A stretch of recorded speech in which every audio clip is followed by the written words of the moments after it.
Welcome to Tripping Over Love, where we talk all about breakdowns, breakups, and breakthroughs. I'm Courtney Corona with Keith Miller. So, we just had a great conversation with Betty Martin, who wrote this book called The Art of Receiving and Giving. And we can't wait to share it with you. Yeah, it was good. I'm sorry, I'm laughing. We kept going back and forth on the name of the title. And I called it The Art of Giving and Receiving, and it's actually The Art of Receiving and Giving. I don't know if it matters which one comes first. I bet you there's a reason. So it's interesting because she talked about how we all really struggle with receiving.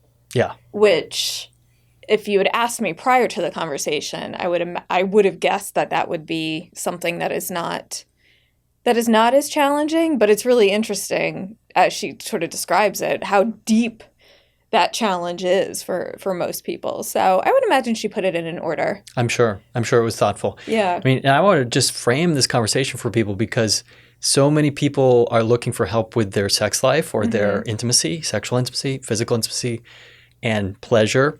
And Betty, she talked a lot about her method and what she teaches, this wheel of consent, which is an amazing tool. And I think it will surprise people like this. Like, we didn't talk about a lot of the tripping points. She's been doing this so long that she just knows this is what's going to help. And if you focus on these steps, so it's interesting. If you jump into this conversation, you're going to just hear us cutting right to, her work.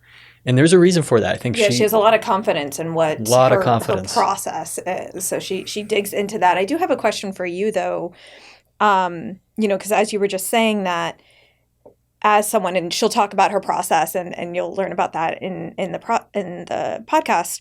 But as a therapist, and this question will make more sense when y'all listen to it, as you're starting her process, right?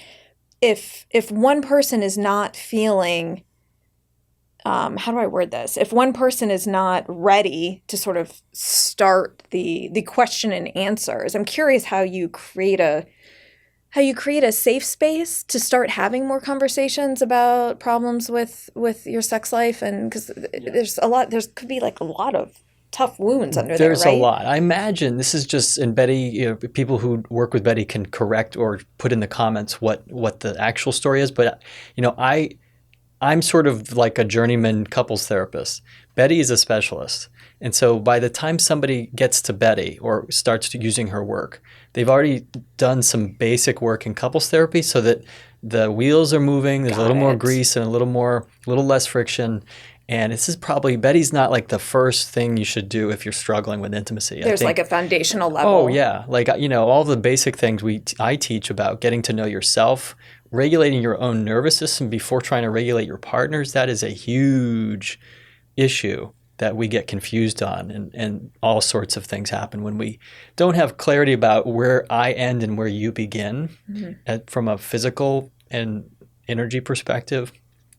And so I think Betty would be kind of the advanced work, but it's very cool. Hope you check it out.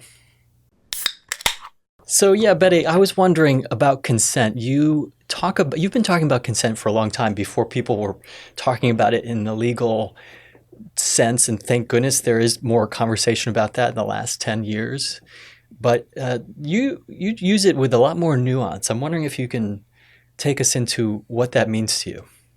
When there's conversation about consent, it's often get consent or give consent, which basically means I got to get a yes out of you somehow.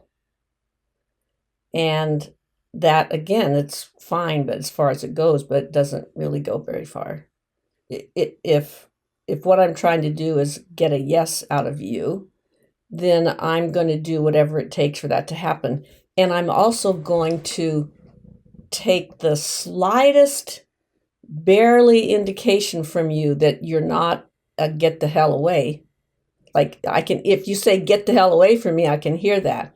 But anything short of that, I'm going to tend to read as a yes. If you're just silent and don't say anything, I'm going to read that as a yes. But what's the typical scenario where this comes up? Like, what made you start to think about this being an important subject? What were couples saying to you? I never really thought that much about consent until I was at a workshop and played a game called the 3-minute game, which is two people taking turns asking each other two questions. And the two questions are, what do you want me to do to you for 3 minutes? Well, I can think of some fun things that I might want you to do to me for 3 minutes. And what do you want to do to me for 3 minutes? Two quite different questions. And so you end up with, I do what I want, or I do what you want, or you do what you want, or you do what I want. Couples just come in and say, we're not having sex. I keep trying and she's not interested or he's not interested. Yeah. And so you're bringing a level of specificity. Talk about fun. You mentioned fun because it does look like you said mathematical and sort of a grid. Yeah. And I know that's not how you work. You're very much about somatic, helping people get into their bodies and in the moment. So I know that you use this model for teaching, but how is that different, or what else do you do with this in real life? I was working for a long time as a sacred intimate sex coach, somatic sex educator. You can call me lots of different things. And so I was working somatically with people, guiding them into experiences, including erotic experiences, that helped them to learn about themselves. That's what I did. It was a lot of fun. What I noticed was a lot of times people didn't know what they wanted, or they were confused about who it's for. I'd say, how do you want to touch me? And they would say, well, however you want is fine with me. I said, that's true, but that's not the question. Yeah. The question is, how do you want to touch me? Oh, and they kind of struggle with that. And so it turned out that making those distinctions that the 4 quadrants make was very challenging for people. It was challenging to even find the experience. So I'd say, how do you want to touch me for 3 minutes? And they might say, well, I want to feel your arm. But they couldn't really quite feel it because they kept thinking, well, I'm supposed to make you feel good, but it's not about me. It's about you. It's about what you want. And so it was confusing for people. And so it took considerable coaching to help them land in their own body and notice, oh, this is what I want to do. And this is what happens when I do it. And this is how it feels good. And this is how it feels scary. And am I still trying to please you when it's actually my turn? So all those kinds of questions and confusions would arise. And so, we would work through them and they keep learning. And then once we figured that out, then I started noticing, oh, this applies to a lot more than touch. It applies to a lot of things in our lives. And that's indeed what a lot of people have found.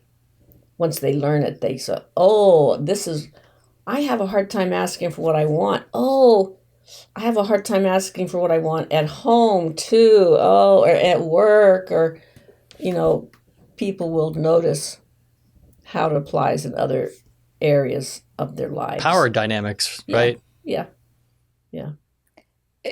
Betty, I'm interested to dig into that a little bit more. You talk a lot about giving and receiving, which is basically what you were just saying, right? And a lot of people are better at giving than receiving. So can you dig into that a little bit and sort of the why behind it? Yeah. What's really going on there? It's fascinating. Well, first of all, we have to define receive and give, because when most people hear the word give, what goes through their mind is they're the one who's doing. I'm giving you touch. I'm giving you pleasure. Or I'm receiving touch. That means you're the one who's touching me. But when I ask you, how do you want to touch me? And you say, I'd like to play with your hair. And I say, okay, go ahead. You're playing with my hair. You're the person doing, but it's for you. It's not for me. So who's receiving the gift there? You are. I'm giving you the gift of access to me, and that's a very significant gift. So then you kind of scratch your head, wait a minute, I'm doing, but I'm receiving the gift. So, that scrambles your brain a little bit. And so that made me think, well, if receiving doesn't mean I'm the one being touched, what does it mean? And I realized that the way I was using it was receiving a gift, which means that you are taking your preference and putting it on the shelf for temporarily and going with what I like want. That. I want to play with your hair. I want to feel your face. I want to play with your toes. It's for me. That's a gift that you're giving to me. But I'm the one who's doing the doing. So for many people, this is a kind of a reframe of what receiving and giving is, because for most people, receive and being done to, there's kind of welded together in their brains. Yeah. I want to get to your point about consent being something bigger than physical, but to stick on that for a moment. And as a woman, I'm thinking, my God, this must be like revolutionary for many men, because I can't say how often, how common I've sort of found that to be. I'm figuring out the right words I want to use. In your past. In my past, yes. Yes, of course. Yeah, so I'm curious from a gender perspective, do you find a difference there, or once you really dig into it, does it, do you really see it from both sides? Almost everyone has a harder time receiving a gift than giving a gift. Almost everyone. And naturally so, because receiving a gift is inherently vulnerable. As soon as I ask you, may I feel your shoulders, or will you scratch my back, or will you rub my feet? As soon as I ask for what I want, I've revealed now what I want. What I want is now out here in the open where everybody can see it. And be judged. Or be worried about being judged, yes, and be shamed and belittled and laughed at. And it's just inherently vulnerable. And it's not vulnerable because there's something wrong with you. It's inherently vulnerable. So, and when we do receive a gift and it really lands in our heart and we feel, oh my God, thank you, then we feel gratitude, and it might remind us of all the times that we wished we could have that, but we didn't, or reminds us of the times that we don't feel worthy of receiving those kinds of gifts, or all kinds of self-doubt arises. And so if you want to avoid the vulnerability of feeling gratitude, just don't receive anything. Just keep giving. It's a way of shutting down and kind of numbing, right? Yeah. Protecting. And everybody does it. A very common complaint is lack of libido, lack of desire, low desire.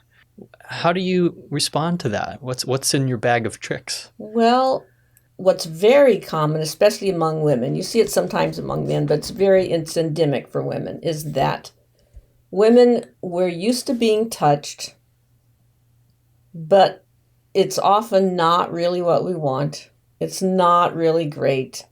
So we go along with it because we think we're supposed to like it. And if I don't like it, there's something wrong with me for not liking this thing that my partner wants to do. So I just have to figure out how to like it. Well, guess what that does to your libido? Forget it. Millions of women are listening to this, nodding their heads. As I'm nodding my head, it tanks immediately, of right? Course, because why would you want more of the thing that you already don't like? Of course you don't want more of that. And so then they think, well, I guess I just don't want anything. No, that's not true. If there's something you want, maybe you'd like some help with the fucking laundry. That goes so far. Keith was vacuuming one day, and I was like, that's it. You can have whatever you want. Or maybe you want to be held. Or maybe you want to hold hands. Or maybe you want to make out for a while and not go further. I mean, there's something that you want, but most people think want means so-called sex, which for most people means penis and vagina. And so if that's not really what excites me at the moment, then I think, well, I don't want anything. So the focus has to go back to connection. What are we doing when we're connecting? What are we doing when we disconnect? How can we get back to connection? Yeah. Flow, exchanging. Yeah. And what sounds wonderful to me right now? Oh, what sounds wonderful?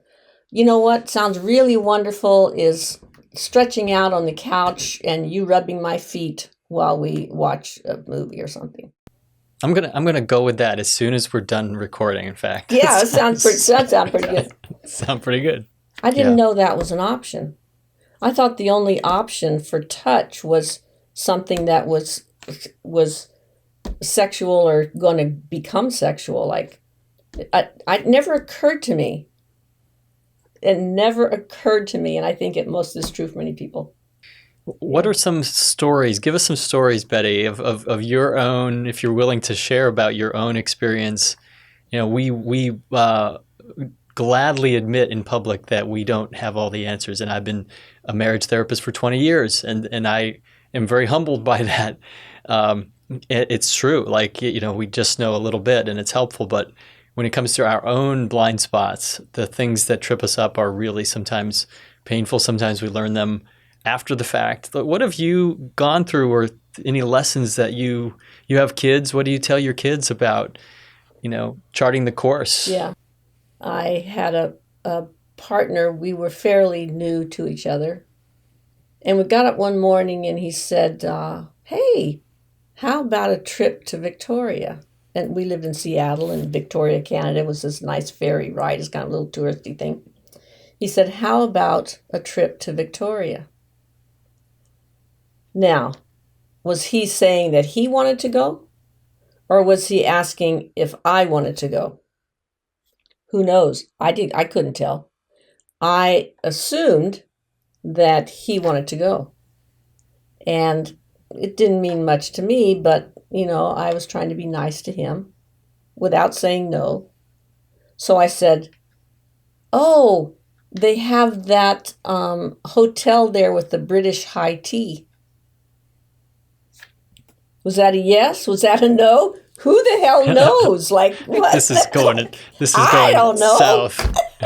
Like, what does that mean? So 3 weeks later, we're walking down the street in Victoria. And we spent a bunch of money on this nice hotel. And I said, and we're window shopping, which neither of us, we found out, likes to do. And I said something to the effect of that, we don't have to spend a lot of money. I'd be just as happy camping on the beach. And he said, wait a minute, we're here because you wanted to be here. And I said, wow. No, we're here because you wanted to be here.